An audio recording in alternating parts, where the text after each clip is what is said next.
Di saat Timnas Indonesia Senior sedang mencari celah menuju panggung Piala Dunia, Timnas U17 lebih dulu masuk ke Piala Dunia via jalur kualifikasi. Torehan sejarah ini jelas gak bisa disia-siakan begitu saja. Pada edisi sebelumnya, Garuda Muda masuk ke Piala Dunia U17 2023 karena menjadi tuan rumah. Ketika itu justru gagal lolos ke babak grup dan berakhir tanpa kemenangan sekalipun. Kini menjelang Piala Dunia U17 2025, tim asuhan Nova Arianto yang telah bersusah payah tembus level dunia via kualifikasi bakal mempersiapkan segalanya. Mulai dari pembekalan ilmu serta pengalaman kepada pemain yang telah ada, menambah kekuatan baru hingga menjajal kualitasnya dengan lawan dari luar negeri. Latihan Timnas U17 sudah mulai digelar sejak beberapa pekan terakhir, akan tetapi bakal makin terus meningkat intensitasnya, termasuk bakal melakukan TC ke luar negeri. Dan saat TC telah usai, akan ada laga uji coba melawan kekuatan Timnas U17 level dunia yang didatangkan dalam mini turnamen. So inilah berbagai persiapan Timnas U17 jelang berlangsungnya Piala Dunia U17.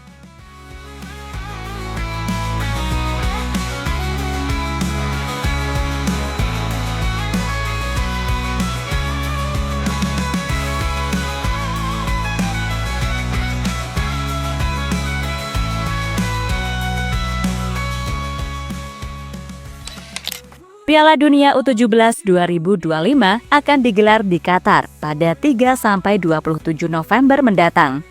Indonesia tergabung di grup H bersama Brasil, Honduras, dan Zambia.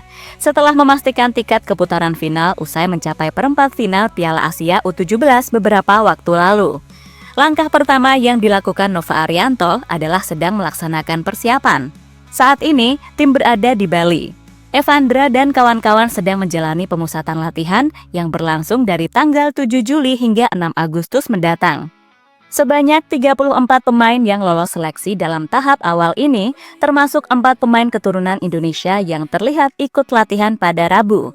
Coach Nova menjelaskan bahwa perkembangan tim sejauh ini cukup positif.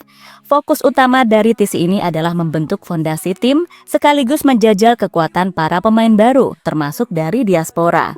Adapun sejumlah menu utama dalam pemusatan latihan, dari fisik, teknik, hingga taktik.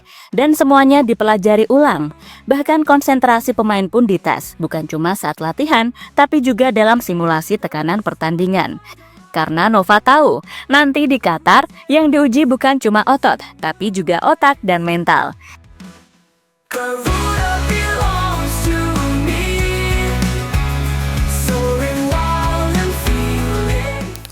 Namun belum selesai keringat menetes di Bali, minggu depan bulan Agustus mendatang, tim ini bakal langsung diterbangkan ke Medan. Di sana bukan cuma berlatih lagi, tapi akan adu kekuatan melawan lawan dari luar benua. Afrika Selatan, Panama, dan Tajikistan. 3 negara yang juga bakal tampil di Qatar nanti dikonfirmasi ikut dalam mini turnamen bertajuk Piala Kemerdekaan 2025. Turnamen ini bukan sekedar ajang pemanasan, tapi juga cermin sejauh mana kesiapan Garuda Asia. Akan berlangsung di Stadion Utama Sumut yang megah dan tanpa lintasan atletik. Permainan akan disiarkan langsung lewat TV ke seluruh penjuru negeri. Seluruh rakyat Indonesia bakal jadi saksi apakah skuad ini benar-benar siap. Dan jangan salah, ini bukan uji coba biasa. Afrika Selatan dikenal punya postur dan tenaga yang luar biasa. Panama punya gaya khas CONCACAF yang keras dan cepat. Sedangkan Tajikistan yang dari Asia Tengah punya disiplin tinggi serta semangat pejuang. Dan Afrika Selatan jelas punya fisik yang bisa jadi sebuah penilaian persaingan di Piala Dunia nanti. Bayangkan, jika Indonesia mampu tampil baik di turnamen ini, artinya sinyal serius telah dikirim ke Qatar. Kita bukan pelengkap, tapi penantang.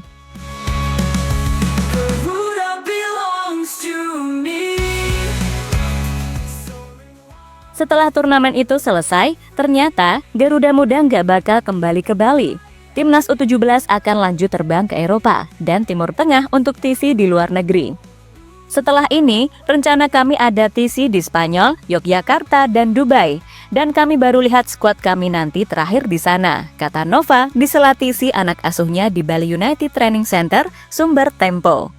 Ya, Spanyol dipilih jadi destinasi selanjutnya. Di sana bukan cuma karena fasilitas yang canggih, tapi karena suasana sepak bolanya. Para pemain muda akan ditempa langsung dalam lingkungan yang akrab dengan tekanan tinggi, permainan cepat, dan pengambilan keputusan instan.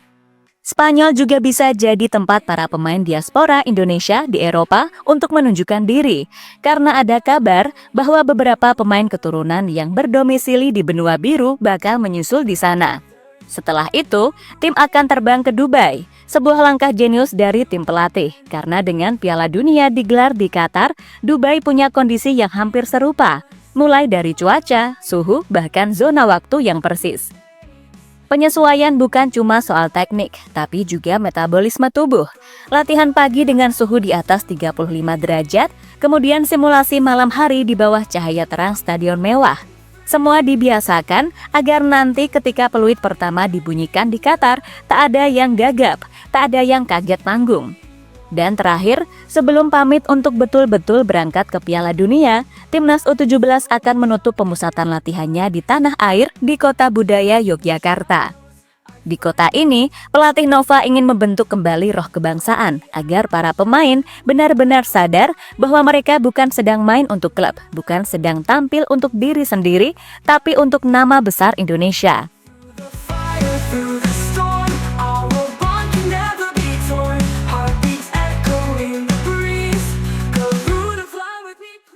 Tapi cerita tak berhenti hanya pada latihan dan uji coba. Nova Arianto mengkonfirmasi bahwa ada beberapa nama pemain diaspora yang belum bergabung.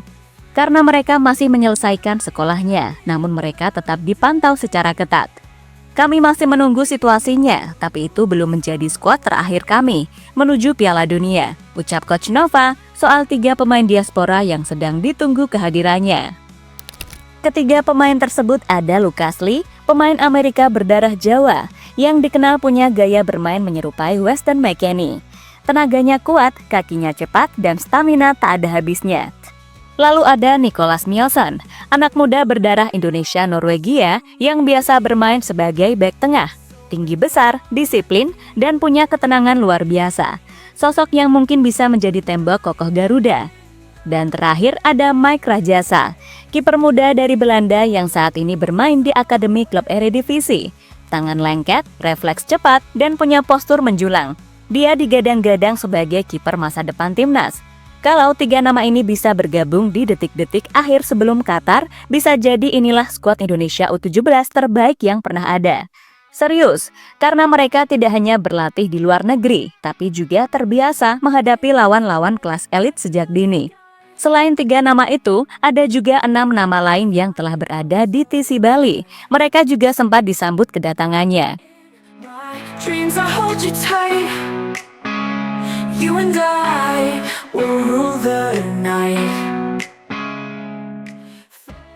Ya, di balik bertambahnya pemain keturunan, ada lubang yang harus ditutupi. Siapa yang bisa lupa laga melawan Korea Utara di Piala Asia U17 kemarin?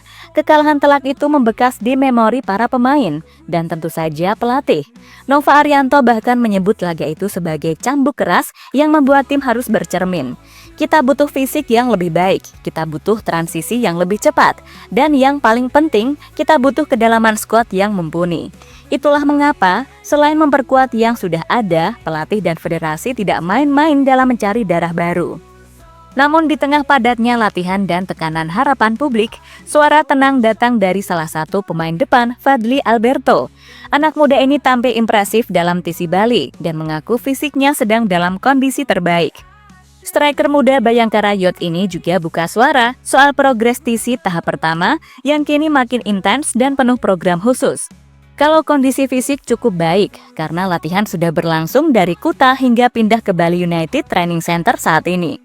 Progres meningkat, karena kami juga terkadang menjalani proses latihan 2 kali sehari dan mengevaluasi kekurangan kami di lapangan, ujar Fadly, dilansir dari iNews.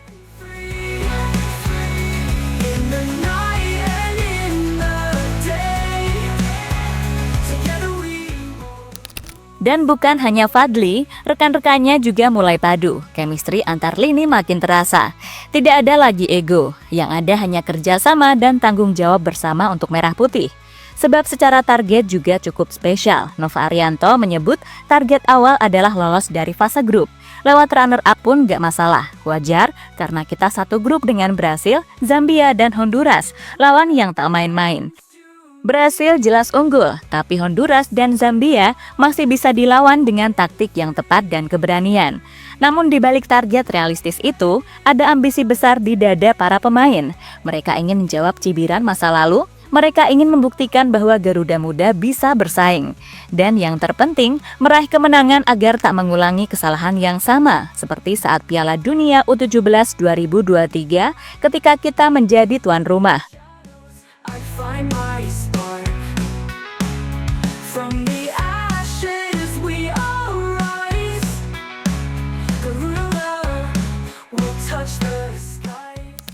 Pada intinya, Timnas Indonesia U17 kini bukan lagi sekedar tim muda yang hanya ikut meramaikan.